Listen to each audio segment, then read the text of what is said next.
오늘 우리에게 주신 하나님의 말씀은 누가복음 23장 44절에서 56절까지의 말씀입니다.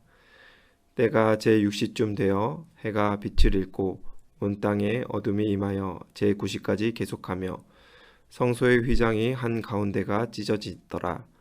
예수께서 큰 소리로 불러 이르시되 아버지 내 영혼을 아버지 손에 부탁하나이다 하고 이 말씀을 하신 후 숨지시니라.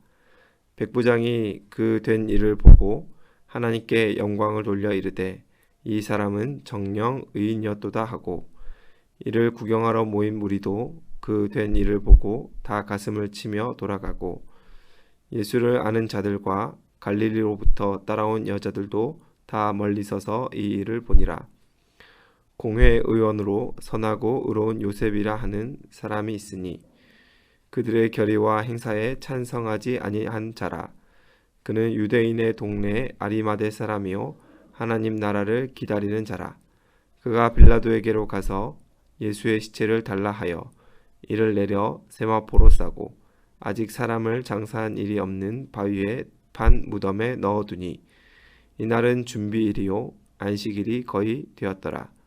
갈릴리에서 예수와 함께 온 여자들이 뒤를 따라 그 무덤과 그의 시체를 어떻게 두었는지를 보고 돌아가 향품과 향유를 준비하더라. 계명을 따라 안식일에 쉬더라. 오늘 본문은 예수님께서 운명하시는 장면을 기록하고 있습니다.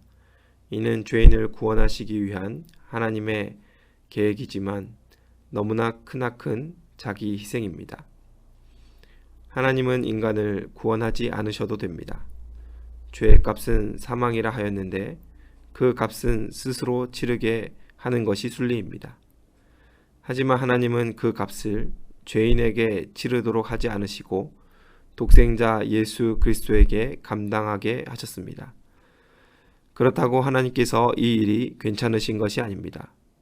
넉넉하게 감당할 만하고 별일 아닌 것이 아니다라는 것이지요.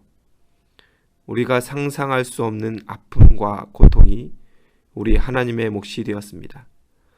성경은 이때 세상이 빛을 잃었다라고 기록하고 있습니다.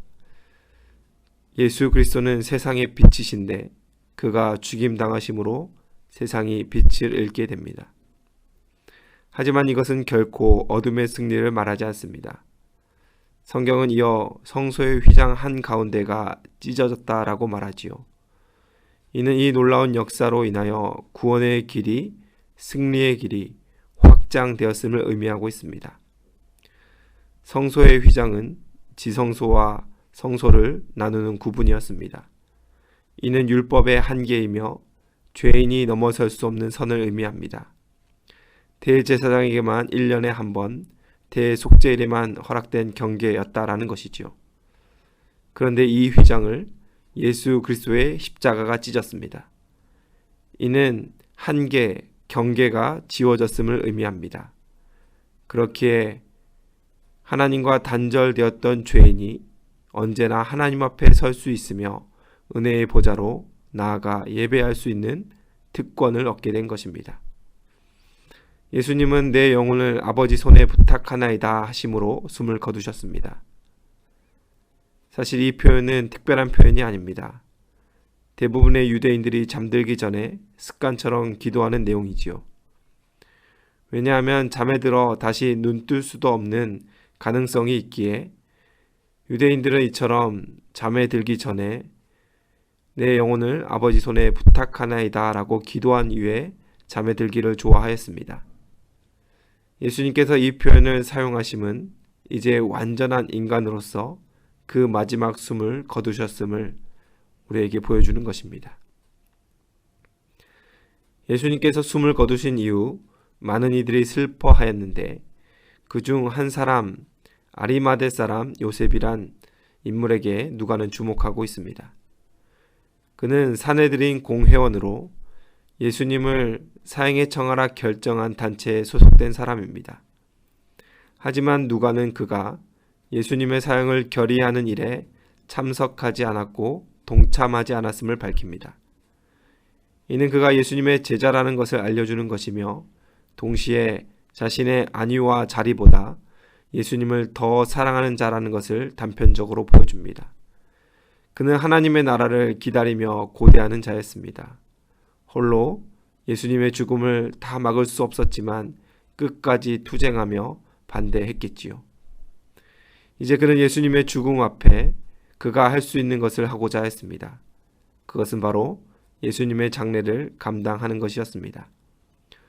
요셉은 빌라도에게 예수님의 시체를 당돌하게 요구합니다. 사실 예수님은 공식적으로 밀란의 주동자로 사형당한 상황입니다.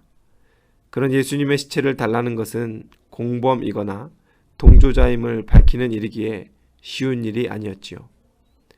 그런데 요셉은 자신의 자리와 안위에 상관치 않고 빌라도에게 예수님의 시체를 달라 요구하여 받아내게 되었습니다. 그래야 요셉은 예수님의 부활을 위해 쓰임받게 됩니다. 사실 예수님의 장례가 로마 군인들에 의해 암암리에 치러진다면 어떤 식으로든 부활 사건에 차질이 생겼을 것입니다. 그래서 하나님은 이 요셉을 통하여 아주 정성스러운 장례를 예비하게 하셨습니다. 본문은 아직 사람을 장사한 일이 없는 무덤에 예수님이 장사 치러졌음을 강조하고 있습니다. 이는 이 무덤에서 다시 살아나올 분이 다른 누구가 아니라 바로 예수 그리스도심을 밝힐 근거가 되는 것입니다. 아리마대 요셉은 이 일로 많은 희생과 돈을 지불하였습니다. 하지만 그가 행함은 이 세상에서 가장 위대한 일을 예비하는 것임을 성경은 우리에게 알려주고 있습니다. 우리는 이 예수님의 죽음 앞에 슬픔과 큰 아픔을 느낍니다. 그의 죽으심은 하나님으로부터 단절이며 죄의 값을 치러 음부로 내려가셨기 때문입니다. 보좌에 앉으실 이가 가장 낮은 곳 인간의 세상에 오셔서 그보다 낮은 곳 음부에 내려가셨습니다. 모든 것이 우리의 죄 때문입니다. 대건절 우리가 무엇이기에 예수님께서 이런 일을 감당하셔야 하는 것입니까? 우리가 성경을 눈 씻고 찾아봐도 그 이유를 찾을 수가 없습니다. 왜냐하면 이유가 없기 때문이지요. 그저 하나님이 우리를 사랑하셨기 때문에 예수님이 우리를 위하여 십자가를 참으셨기 때문입니다.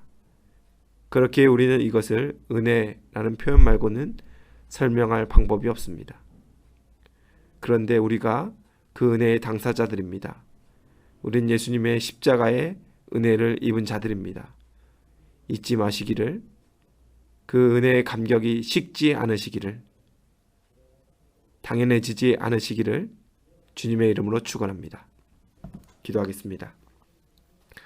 사랑과 은혜가 풍성하신 하나님 아버지, 고난주간을 지내며 예수님의 십자가와 그 사랑을 기억하고 묵상하였습니다. 하나님, 우리에게 그 은혜에 입을 자격이 없음을 깨닫게 하심으로 우리는 날마다 감격하며 나아갑니다. 십자가의 사랑의 이유 없음을 발견하고 우리는 또 감격하며 주 앞에 엎드립니다. 하나님, 이 감격이 식지 않을 수 있도록 도와주시고 그 예수님의 사랑을, 그 은혜를 매일같이 기억할 수 있도록 도와주시옵소서.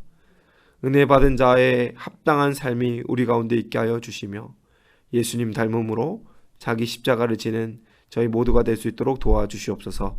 감사드리며 예수님의 이름으로 기도드리옵나이다. 아멘.